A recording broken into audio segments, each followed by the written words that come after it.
മുസ്ലിം സമൂഹം വളരെ കോമ്പാക്റ്റായി ഒറ്റക്കെട്ടായി അവരുടെ സമുദായ താല്പര്യങ്ങൾക്ക് വേണ്ടി നിലകൊള്ളുന്നു എന്നുള്ളതാണ് ഇതിന്റെ പ്രധാന കാരണം. മുസ്ലിം സമുദായത്തെ സംബന്ധിച്ചിടത്തോളം അവര് അവരുടെ സമുദായ താല്പര്യങ്ങൾ സംരക്ഷിക്കുന്ന മുന്നണികളെയും അവരുടെ സമുദായ താല്പര്യങ്ങൾ സംരക്ഷിക്കുന്ന വ്യക്തികളെയും സഹായിക്കാൻ മുന്നോട്ട് വരും. അവർക്ക് വോട്ട് കൊടുക്കും.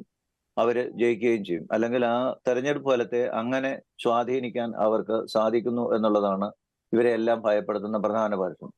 രണ്ടാമത്തെ കാരണം കേരളത്തിലെ മുഖ്യ സമുദായമായ ഹിന്ദുക്കളും അതുപോലെ ഒരു പ്രമുഖ ന്യൂനപക്ഷമായ ക്രൈസ്തവരും സ്ഥിരമായി ഞങ്ങളുടെ കൂടെ നിന്നുകൊള്ളും എന്നുള്ള ഒരു ചിന്ത കോൺഗ്രസിനും ഒരു പരിധിവരെ മാർക്സിസ്റ്റ് പാർട്ടിക്കും ഉണ്ടായി എന്നുള്ളതാണ് രണ്ടാമത്തെ കാരണം. മുസ്ലിങ്ങളുടെ വോട്ട് എങ്ങനെ കിടിക്കും? അതായത് 30% വരെ ആയിട്ടുണ്ട് മുസ്ലിമുകൾ എന്നാണ് പറയുന്നത് കേരളത്തിൽ. കൃത്യമായ കണക്കല്ല, എങ്കിലും ഒരു 20% അപ്പുറമായിട്ടുണ്ട്. അപ്പൊ തെരഞ്ഞെടുപ്പ് ഫലത്തെ നിർണയിക്കത്തക്ക ഒരു വലിയ സ്വാധീനമായി അത് വന്നിട്ടുണ്ട്. സമീപകാലത്ത് ഇപ്പൊ ഏറ്റവും അവസാനമായിട്ട് വന്നത് നമ്മുടെ പഞ്ചായത്തുകളുടെ വാർഡ് വിഭജനം സംബന്ധിച്ചുള്ള കണക്കുകളാണ്. അവിടെ മലപ്പുറത്ത് തന്നെ ഉണ്ടായിരിക്കുന്ന ഏതാണ്ട് 70-80 വാർഡുകളാണ് കൂടുതൽ വന്നിരിക്കുന്നത്. ബാക്കിയുള്ളിടത്തെല്ലാം ഉണ്ടായിരിക്കുന്നിടത്തോളം ഏതാണ്ട് കൃത്യം കണക്കല്ല കേട്ടോ, നമ്മൾ അതിശയോക്തി വരും. അപ്പൊ പക്ഷെ ഉണ്ടായിരിക്കുന്ന ഒരു വർധന മനസ്സിലാക്കണം, ജനസംഖ്യ. പിന്നെ ഈ സമൂഹത്തെ സംബന്ധിച്ചിടത്തോളം, ഈ മുസ്ലിം സമൂഹത്തെ സംബന്ധിച്ച് അവർ സാമുദായികമായി മാത്രം ചിന്തിച്ച് കാര്യങ്ങൾ നടക്കും. നമ്മൾ കേരളത്തിന്റെ ഒരു കഴിഞ്ഞ നമുക്കറിയാവുന്ന ഒരു കാലഘട്ടം എടുത്തു നോക്കിയേ, മുസ്ലിം സമുദായം എന്തെല്ലാം കാര്യങ്ങൾ സർക്കാർ വഴി നേടിയിട്ടുണ്ട്. മുസ്ലിം ലീഗ് ഭരിച്ചാലും മുസ്ലിം ലീഗ് ഭരിച്ചില്ലെങ്കിലും അവരവരുടെ കാര്യങ്ങളെല്ലാം നേടിക്കൊണ്ടിരിക്കുന്നു. ഇപ്പൊ ഒരു ഉദാഹരണം പറഞ്ഞാൽ, ഇപ്പൊ കേന്ദ്ര ഗവൺമെന്റ്, കോൺഗ്രസ് ഗവൺമെന്റ് സച്ചാർ കമ്മിറ്റിയെ നിയോഗിച്ച് ഒരു റിപ്പോർട്ട് ഉണ്ടാക്കി. അതിന്റെ പുറമെ കേരളത്തിൽ 2009-10 തോന്നുന്നു, പാലോളി മുഹമ്മദ് കമ്മിറ്റി എന്നും പറഞ്ഞൊരു കമ്മിറ്റിയും കൂടെ വെച്ചിട്ട് രണ്ടും കൂടെ കൂട്ടി അത് അങ്ങോട്ട് കൊടുത്തു. അവർക്ക് ഒത്തിരി ആനുകൂല്യങ്ങൾ കൊടുത്തു. ന്യൂനപക്ഷങ്ങളുടെ ആനുകൂല്യങ്ങൾ എന്ന് പറഞ്ഞാൽ 80-20 കണക്കിൽ പോയതെല്ലാം നമ്മൾ ഒത്തിരി തവണ ചർച്ച ചെയ്തിട്ടുള്ളതാണ്. ഇതിനെക്കുറിച്ചൊന്നും അവർക്ക് ഭയമില്ല. കാരണം അവർക്ക് കൂടുതൽ കൊടുത്താൽ അതുകൊണ്ട് പ്രയോജനമുണ്ട് എന്നുള്ള ഒരു തിരിച്ചറിവ് രാഷ്ട്രീയ നേതൃത്വത്തിന് വന്നിട്ടുണ്ട്. മാത്രമല്ല, മറ്റുള്ളവരെ അവഗണിച്ചാൽ ഇത് കൊണ്ട് കുഴപ്പമില്ല എന്നൊരു ചിന്തയും അവർക്ക് വന്നിട്ടുണ്ട്. പക്ഷേ 2024 ലോക്സഭാ തെരഞ്ഞെടുപ്പിൽ ചെറിയ മാറ്റം ഇടതുപക്ഷവും മനസ്സിലാക്കിയിട്ടുണ്ട്. കോൺഗ്രസ് ഇപ്പോഴും അത് മനസ്സിലാക്കിയ സൂചനയില്ല.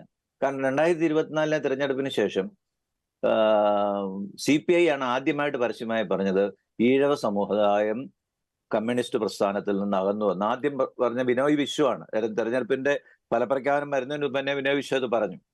എന്തുകൊണ്ടാണ് ഇതിങ്ങനെ പോയത് എന്നുള്ളതിനെ കുറിച്ച് ശരിക്കുമുള്ള ഉത്തരം അവരുടെ സമുദായ നേതാവ് വെള്ളാപ്പള്ളി നടേശൻ പറഞ്ഞുകൊണ്ട് ഈഴവ സമുദായം പോയി എന്നൊരു തെറ്റിദ്ധാരണയൊന്നും എനിക്കില്ല.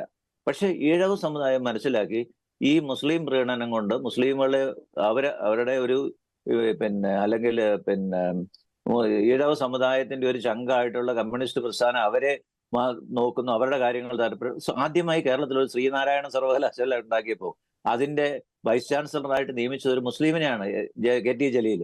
അത് പക്ഷെ മുസ്ലിം അല്ലാതെ വേറെ പണ്ഡിതന്മാരില്ല. അദ്ദേഹത്തിന് എന്തെങ്കിലും കുറവുണ്ടോ എന്ന് ചോദിച്ചാൽ വ്യക്തിപരമായി എനിക്ക് അദ്ദേഹത്തെ അറിയത്തില്ല, പക്ഷെ എങ്കിലും കുറവൊന്നും കാണിയില്ല. പക്ഷെ ഇതുപോലെ യോഗ്യതയുള്ള ഒരു ഈഴവ സമുദായത്തിൽപ്പെട്ട ഒരാളോ കേരളത്തിൽ ഇല്ലാത്തിഞ്ഞിട്ടാണോ ഇങ്ങനെ അദ്ദേഹത്തെ അങ്ങനെ ചെയ്യുന്ന? ജനങ്ങൾ ഇതെല്ലാം കാണുന്നുണ്ട്. ഇപ്പം നമ്മൾ ഈ ഒരു ജയരാജൻ പറഞ്ഞ കാര്യത്തെക്കുറിച്ചുള്ള ഒരു ചർച്ച, ജയരാജൻ പറഞ്ഞ ഒരു കാര്യത്തെക്കുറിച്ച്, അതിന് TV എഴുതിയ മുഖപ്രസംഗത്തെക്കുറിച്ചുള്ള ചർച്ച, വാസ്തവത്തിൽ ചാനലിൽ ഇരുന്ന് ചർച്ച ചെയ്യാൻ വരുന്ന പെയ്ഡ് ആയിട്ടുള്ള കുറെ ആൾക്കാർ, അവര് മുന്തിയ വിദേശ യാത്രയ്ക്കുള്ള ടിക്കറ്റുകളും മുന്തിയ ഈന്തപ്പഴവും ഒക്കെ കിട്ടുന്നവരാണ്. അങ്ങനെ കിട്ടാത്ത ഒരു ജനമാണ് ഇവിടെ വോട്ട് ചെയ്യുന്നത്. അവര് കഴിഞ്ഞ തെരഞ്ഞെടുപ്പിൽ അതിന് കൃത്യമായ ഒരു സൂചന കൊടുത്തു. 2024 തെരഞ്ഞെടുപ്പിൽ നല്ലൊരു സൂചന കൊടുത്തു. അപ്പൊ അതിന്റെ പശ്ചാത്തലത്തിലാണ് ജയരാജന്റെ ഈ പുസ്തകം വരുന്നതെന്നാണ് MN കാരശ്ശേരി മാസ്റ്റർ ഒരു ചർച്ച പറയുന്നത് കേട്ടു. ഞാൻ അതിനു മുമ്പ് അഭിപ്രായക്കാരനാണ്.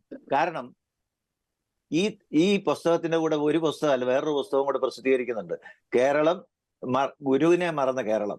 ഗുരുവിനെ മറന്ന കേരളം എന്ന് പറഞ്ഞാൽ നമുക്ക് ഊഹിക്കാമല്ലോ എന്താ പറയാൻ പോകുന്നത്. ഈഴവർക്ക് അബദ്ധം പറ്റിയിരിക്കുന്നു എന്ന് അവരെ ബോധ്യപ്പെടുത്താനുള്ള ഒരു പുസ്തകമാണ്. പക്ഷെ അതിനെക്കുറിച്ച് പറഞ്ഞാൽ ഇവിടെ വലിയ ചർച്ചയൊന്നും ആയില്ലാത്തത് കൊണ്ട് ജയരാജൻ ഓണത്തിന്റെ അന്ന് വളരെ മനോഹരമായി ഈ പൊളിറ്റിക്കൽ ഇസ്ലാമിനെ കുറിച്ച് ജയരാജൻ പറഞ്ഞത്, ജയരാജന്റെ കണ്ടുപിടുത്താൽ അച്ഛൻ പറഞ്ഞ പോലെ 2010 നമ്മുടെ മുഖ്യമന്ത്രി VS അച്യുതാനന്ദൻ പറഞ്ഞതാ, കേരളത്തിലെ പോപ്പുലർ ഫണ്ട് കേരളത്തിൽ ഒരു മുസ്ലിം രാഷ്ട്രം നിർമ്മിക്കുന്നു എന്നുള്ളത്.